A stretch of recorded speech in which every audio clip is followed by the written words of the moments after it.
नौहराधार में मौजूद cooperative bank में 13 अगस्त 2024 को करोड़ों रुपए का घोटाला सामने आया था, जिसमें बैंक के कर्मचारी ने ही इस जालसाजी को अंजाम दिया था।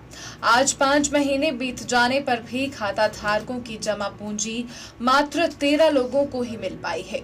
अभी 100 खाता धारक शेष बचे हैं। ये लोग हर रोज बैंक के चक्कर लगा रहे हैं। खाता धारकों का कहना है कि बैंक कर्मी ने इतना बड़ा घोटाला किया, आरोपी जेल की सलाखों के पीछे पहुंच गया। अब उसे जमानत भी मिल गई है, मगर हमारा पैसा नहीं मिला। इससे बैंक के खाता धारकों का विश्वास टूट रहा है। अब लोगों ने चेतावनी दी है कि यदि जल्द हमारी जमा पूंजी वापस नहीं हुई तो उग्र आंदोलन किया जाएगा।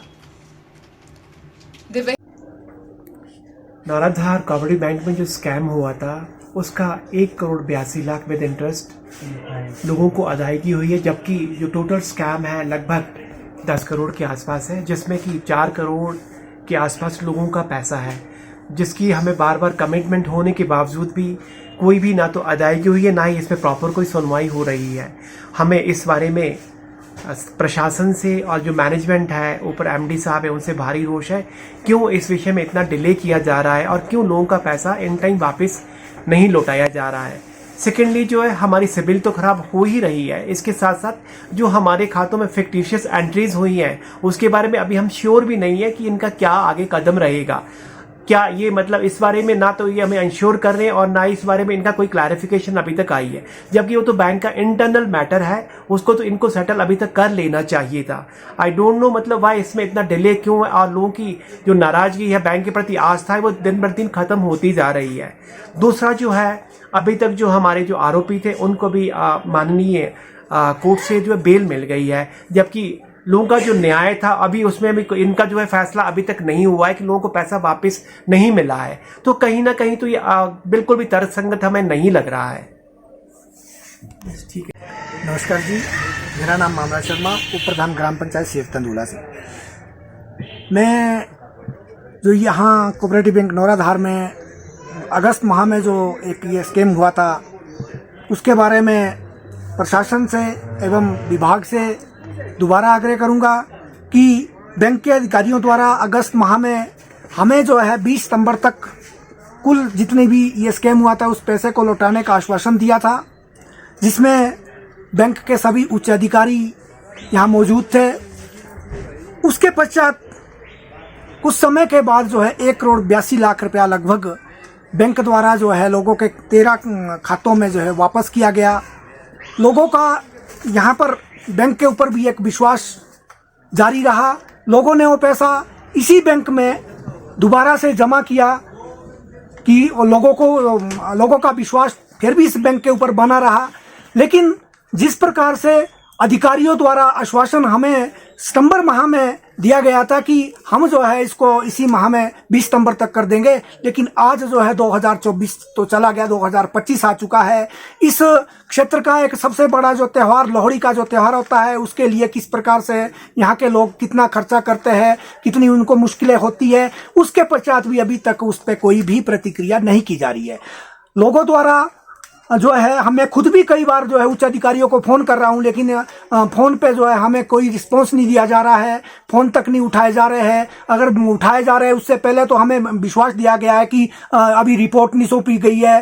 तो इतना समय यहाँ क्वेश्चन मार्क लगता है कि जांच एजेंसियां क्या कर रही है, ये अभी तक क्या जांच नहीं हो पा रही है। जब इसकी जांच हुई है तो कभी बोलते हैं कि जी ये तो बैंक लॉस है। जब ये बैंक लॉस है तो बैंक करे, इसका बैंक जो लोगों का भुगतान करे और बैंक उसको खुद निपटे उससे, अगर ये बैंक लॉस है। इससे तो हमें इससे विश्वास उठ रहा है कि ये बैंक लॉस नहीं है। ये जो है शायद इस पे कोई ऐसा तो नहीं है कि ये बैंक ने देना ही नहीं है, इस पे ऐसी भी शंका जताई जा रही है। तो कहीं ऐसा नहीं हो कि हमें जो है कोर्ट में जाना पड़े या किसी प्रकार का यहाँ बहुत बड़े लेवल पे कोई आक्रोश रैली निकालनी पड़े, क्योंकि इससे जो है विश्वास हट रहा है। जिस प्रकार जो है जो आरोपी है वो भी जो है बेल लेके बाहर घूम रहा है, तो उससे तो ये साबित हो रहा है कि बैंक जो है, बैंक एक अपने आप को बोल रहा है कि हमारा लॉस है, लेकिन बैंक जो है इसके ऊपर कोई सही प्रतिक्रिया अपनी नहीं जता रहा है। कि बैंक को चाहिए कि अगर ये बैंक लॉस है तो वो इसके लिए कस्टमर से आगे लड़े। धन्यवाद। 2024 को नौराधार की शाखा कोऑपरेटिव बैंक की शाखा में 10 करोड़ का घोटाला होता है और 20 सितंबर तक जो बैंक प्रबंधन है सभी खाता धारकों के पैसे वापस लौटाने का आश्वासन देता है। लेकिन हैरानी की ये बात है कि आज 5 या 6 महीने बीत जाने के बाद भी सिर्फ 13 खाता धारकों के 1 करोड़ 82 लाख रुपया ही बैंक वापस कर चुका है, जिसमें 100 से अधिक खाता धारक अभी भी आस लगाए बैठे हैं, जिन्हें अत्यधिक मानसिक परेशानी का सामना करना पड़ रहा है। कुछ लोगों के शादियां थी, दिवाली का सीजन था, लोहड़ी थी, लेकिन बैंक प्रबंधन के सुस्त रवैये के कारण अभी तक उन्हें पैसे वापस नहीं मिले हैं। जबकि जो आरोपी था सहायक प्रबंधक, उसने 5 महीने के बाद जमानत भी ले ली है। हैरानी तो इस बात की है कि जांच एजेंसियां, विजिलेंस ब्यूरो और बैंक का जो वकील है, उन्होंने अभी तक इस विषय में क्या कार्रवाई की है। चार्जशीट दाखिल हुई नहीं हुई, अभी तक इतने बड़े घोटाले में 5 महीने के अंदर जमानत मिल गई, लेकिन खाते धारकों के पैसे अभी भी उसकी जांच चल रही है। जबकि कईयों लोगों की एफडी के ऊपर लोन है, जबकि उसके कागज बैंक के पास नहीं है। तो उन एफडी के ऊपर लोन है, उन्हें भी बेवजह से रोका जा रहा है। कहीं ना कहीं आम ग्राहक को बहुत परेशान किया जा रहा है, जिससे आम कस्टमर का बैंक से विश्वास उठता जा रहा है। अभी तक उक्त आरोपी जमानत मिल गई है, उसके बाद बैंक उसे तनख्वाह भी दे रहा है। सुनाई में आया कि उसे आधी तनख्वाह अभी भी मिल रही है, लेकिन बैंक के जो उच्च अधिकारी है उन्हें बार बार फोन किए जा रहे हैं, लेकिन वो अभी तक फोन भी नहीं उठा रहे हैं। उन्हें उनकी जितने भी हमने लिखित में जवाब दिए हैं, किसी भी तरह का जवाब वापस नहीं आ रहा है। अब लगता यह है कि एक बहुत बड़े आंदोलन की जरूरत इस शाखा के खिलाफ करनी होगी। धन्यवाद। नमस्कार जी, मैं संदीप नेगी, विलेज चौरास।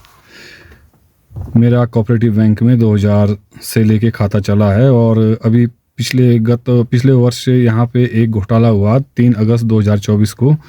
तो जब हम बैंक गए तो हमने पाया कि हमारे इसमें कोई भी गबन नहीं था, लेकिन कुछ टाइम बाद जब हमने इनका डिमांड लोन वगैरह वो वापस किया, करीबन जिसकी ये कि 22 लाख के करीब था, वो वापस किया। और जब हमने अपनी एफडीआर वगैरह मांगी तो हमें कहा गया कि आपके खाते में होल्ड लगा है और ये एफडीआर शिमला से रिलीज होगी। लेकिन अभी तक करीबन 5-6 महीने होने को है, अभी तक ना तो इन्होंने एफडीआर रिलीज कर दी है और ना ही हमें कुछ ये सही सा जवाब मिल पा रहा है इनके हेड ऑफिस से। जब भी हम ईमेल वगैरह भेज रहे हैं तो उसका कोई भी जवाब नहीं मिल पा रहा है। तो आगे की कार्रवाई, हमें कानूनी कार्रवाई करनी पड़ेगी।